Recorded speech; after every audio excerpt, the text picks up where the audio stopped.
This is the story of the challenge of the philosopher king to all the idealists in the land. A philosopher king put a challenge to the idealists and said, "You will never be able to demonstrate your point and wield the sword." Many tried, many thought that they could, and yet all failed. The philosopher king knew that the idealists would fail, but he hoped that one day they would put aside their childish ideas and learn to use the sword properly. Idealism is not compatible with rationality. What's up? How you doing? I am David Long. Thanks for joining me today. I am going to be making my positive case for integral emergentism, reality as the cosmological and ontological primary, consciousness as an emergent property of matter. Emergentism is a form of realism or materialism, although I don't like to use the word materialism because it has a negative connotation. So we talk about emergentism, which has to do with the emergence of consciousness out of reality. The question is, how do you know that reality is primary and that consciousness is an emergent property of reality? As opposed to thinking that maybe consciousness is primary and reality is an emergent property of that. So I'm going to talk about that. So right here in the middle, we have I think, therefore I am, which is consciousness as the epistemic primary, which means basically that the first thing that we can know is that we exist. You can't really deny that you exist, right? We all know that we exist. So when Descartes says, "I think, therefore I am," this is basically what he's talking about. He knows that he thinks, and so he knows that he exists. This establishes the upper left quadrant as an existent factor of reality. So we have that. And then from there, there's this problem around that of other minds. And I think that the fact that language and culture exist and that I didn't come up with these things, the fact that there are other cultures and other languages that exist that I don't know, that I would have to learn, I think that logically proves that there are other minds who know things that I don't know. In fact, everything I know has been communicated to me by other people. I had to learn everything that I know. And so I think it makes sense to say that other beings exist. It starts out as a more logical case, but I think when we do science, when we do peer review, we can actually extend this further. So out of language and culture comes human ideas. So we're trying to figure out what's going on. We know that there are other minds, and we know that we exist. So from there, I think we start to realize that we exist in a shared context. So we have certain hypotheses. We put forward these fundamental axioms. We live in a shared objective reality that is consistent. A is never not A, and so we come up with this idea about non-contradictions. We put forward these fundamental assumptions, and then we test these assumptions with science and with peer review. The test is, can we get the same results no matter who performs the test, right? And we can.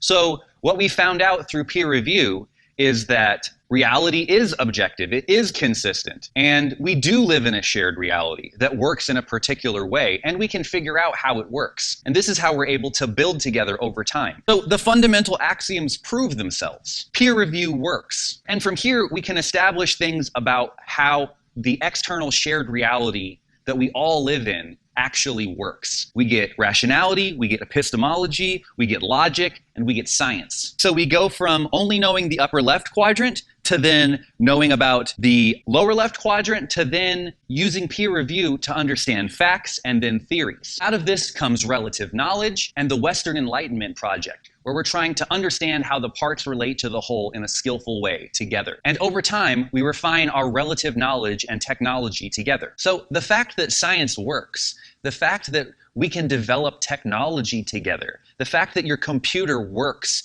in a consistent way, that your cell phone works in a consistent way, regardless of anyone's personal belief. This tells us something about how reality works. So the fact that science works, the fact that peer review can refine our understanding together and build over time, tells us that the fundamental axioms that we postulated in the beginning are true, and it seemingly tells us that we live in a material reality. If all of this was just happening in mind or consciousness, and we had the ability to do magic or to have telepathy with each other or have psychic abilities or manifest things, science wouldn't work.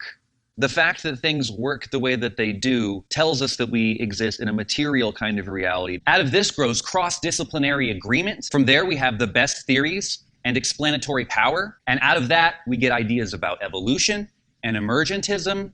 And these are some of our best theories about reality. Also, part of the project with explanatory power is including intellectual honesty, not making claims about things beyond our ability to actually measure and know. And so there's this appreciation of absolute mystery and an understanding of what our relative knowledge is, the strengths and limits of our best tools. And we can actually know a lot about reality. We can't know the ultimate absolute truth of everything, but we can get some pretty good ideas about what is going on in reality.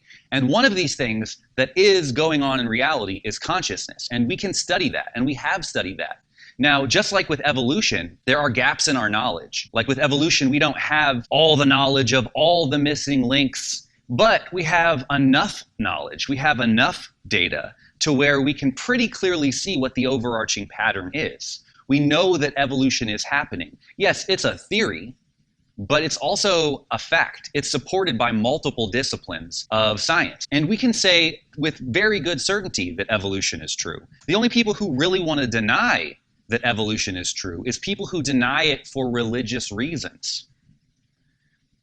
So this is a major problem. And it's the Christians. They deny it because they want to believe that God created it all. And honestly, the only people who deny emergentism also deny it for religious reasons, usually from a more Eastern kind of perspective. They start from this fundamental assumption that consciousness is primary, that it's the ground of all being, and they deny the science because it doesn't line up with what they want to believe about reality. So one important point to make here is that emergentism is not an absolute truth claim. It's not a, I know the ultimate truth of reality kind of claim. It is an objective fact claim, or better yet, a valid scientific theory accepted across multiple disciplines that is currently the main theory held by all the experts in all the fields who all tend to agree with each other about this theory. It is a scientific fact and or theory about something that exists within reality that we can to some extent measure. So it could still be true that all of this is happening in a simulation somewhere or something like that. I'm not saying that I know the absolute truth of reality, and I've never seen anybody make claims about the absolute truth of reality that had good reasons and evidence to believe those things. They were usually caught inside some kind of religious circular reasoning. So I think if we're intellectually honest, we have to realize that when it comes to the absolute truth of reality, that we need to be agnostic, if not hard agnostic. Like, I don't know, and you don't know either, because it can't be known. That's why it's qualifying the unqualifiable. It's saying more than anybody can actually know. It's epistemically overstepping your bounds. It's all human-centric, it's all too small, it's all like very likely wrong. That it's probably much more strange than we could even imagine from our tiny little human perspective. Whenever humans try to come up with their idea of what the absolute truth is, what it really shows is the limits of our own human imagination and really the limits of our perspective. So I've also provided this graph about the emergence of consciousness in reality. When we look back to the history as we can know it, not only do we have theories about how the planet emerged, about the Big Bang and all of these ideas, we also have the fossil record and beings at every level of developmental complexity all throughout evolution. And we can start to see that there's a story to be told about the development of consciousness through time. So as you can see, we think there was about 9.6 billion years in the universe where it was just energy in flux and like basic chemistry starting to happen, planets starting to form, and it's only once you get planets that you have life starting to emerge on those planets. So if you look at this bottom scale down here, you'll see all this red. That's all the time before there were planets and there was no consciousness that we know of in the universe. I mean, of course, we live on Earth and we're kind of assuming in this graph that Earth is where consciousness happens. Obviously, there might be other planets out there where there was consciousness before this, but we're just talking about what we know, consciousness as we know it. I'm sure that consciousness as we know it, if it evolved on other planets, it's still an emergent property of matter, of reality in those contexts as well.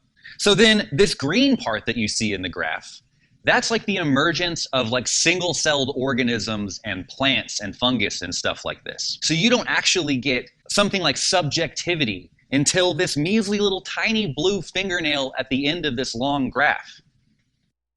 And so in the same way that Christians will often talk about God as this intelligent, creative designer, we know that intelligence is knowledge of things in a context. So it wouldn't make sense to say that you could have knowledge of things in a context before there is context in which to have that knowledge of things within.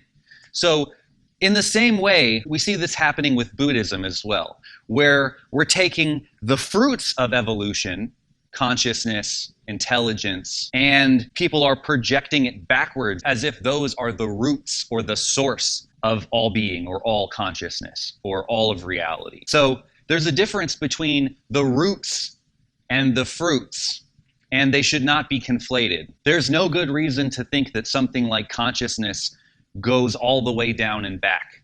No one who makes this argument is basing it on empirical evidence or good reasons to think that chemistry is conscious. So here you have the 4.6 billion years of Earth and its history as if it was 1 hour of a day. And as you can see, there's a little bit of red, no consciousness on the Earth, and it's mostly green, meaning most of the history of life has been single-celled organisms and plants and things like that. Only in like the past 5 minutes of this hour does subjectivity exist. That's all of the history of mammals, not even just human history. So 9.6 billion years, no consciousness. 4.1 billion years, you have the beginnings of consciousness, but it's still very basic forms of life. Only in the past 0.5 billion years has subjectivity as you and I experience it even existed. So it seems pretty clear to me, based on what we know about reality, based on our best theories about what's going on, that consciousness is not the primary thing in this universe. Consciousness is a very new thing that requires certain equipment to even exist. And as equipment has evolved and developed over time, more and more functions of consciousness and capacities have come online. We have one-to-one correlations between equipment and functions of consciousness, or between like hardware and software, where you damage parts of the brain and specific aspects of consciousness are lost. So it seems very clear to me that we can easily track through time the evolution of the possibilities of consciousness relative to the equipment and the social dynamics built into biology and the environment. When it comes to trying to understand how consciousness works, there's no need to postulate some extra stuff for explanatory power. We have a general evolutionary and objective understanding of how most aspects of consciousness work and why they work. There are gaps in our knowledge, and some of them might not ever be filled, but this doesn't change the fact that we understand how most of it works, and there's not really any need or any benefit from postulating some extra stuff for explanatory power. It's as good as saying, well, God did it. You don't know everything about how evolution works, so God did it. It's a lazy answer. On the other side of deconstructing Wilber's idea of tetra arising in all four quadrants, or all four quadrants arising simultaneously, there's this idea that I've come up with called nested quadratic hierarchies. And basically, the idea is that there are different ways that quadrants relate to each other, and it's not as simple as just saying they're all equal all the time. Sometimes certain quadrants are nested inside of other quadrants. And so that's what we're talking about here, is this question of primacy.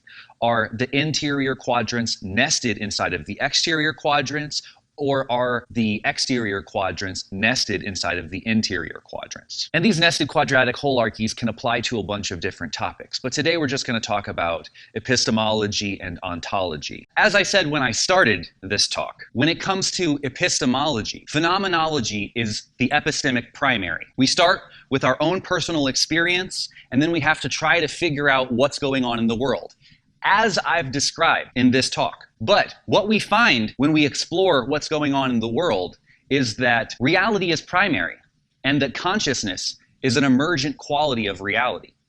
And so when it comes to cosmology or ontology, consciousness is nested in reality. It is an emergent property. So you might be saying to yourself, but David, you never explained the exact process and how you get from matter to consciousness. And you're right. But that's not necessarily the point of this video. I think that even if we don't know exactly the process, how consciousness comes from matter, we can still use deductive reasoning based on the facts that we do know about the fact that consciousness exists and how it shows up at different levels of different creatures at different stages of development. The real point in doing this ground up case is to show you, as I did, how I can logically get from the agreed upon epistemic primary of we know things through our consciousness. Then we have to develop a reasonable epistemology to then know things about ontology, to then discover cosmology. The different steps to how we can figure out emergentism is true. My point here is that idealists actually can't make this case. They don't have a clear logical path from consciousness as the epistemic primary to the idea that consciousness is the cosmological primary. They basically conflate these two ideas. So my challenge is, my sword in the stone for any idealist who might want to debate me, if you can make a logical case from the epistemic primary to your cosmological conclusion, just like I have, if you can build it up like a good Cartesian, qualifying every step to lead to your conclusion, then I will be down to debate you. Make your positive ground up case, and I will debate you on it. This should be a requirement. Until then, I am going to say that no idealist ever has been able to make a reasonable case for their view. Prove me wrong. If you're an idealist and you're watching this, prove me wrong. Demonstrate that you can make a ground up case for your view. Because what's actually happening is you're going from awareness to a reductionism and then claims about cosmology without doing any work to establish it, jumping over all kinds of work that you would do to actually have to have an epistemology, to learn things about ontology, to learn about cosmology in a reasonable way, to come to conclusions about what consciousness really is. That's my point. Idealists don't have a rational case for this. Emergentists do, as I have demonstrated. Enough said. Thanks so much for watching. I appreciate your time. Make sure you like, share, and subscribe. Ring my bell. Support me on Patreon. Big up to all my Patreons. Buy the beautiful merch. Join the I Am David Long Friends and Fans Facebook group. And make sure you check out my negative case against the Wilberian, Eastern, idealistic worldview. Yeah. Okay.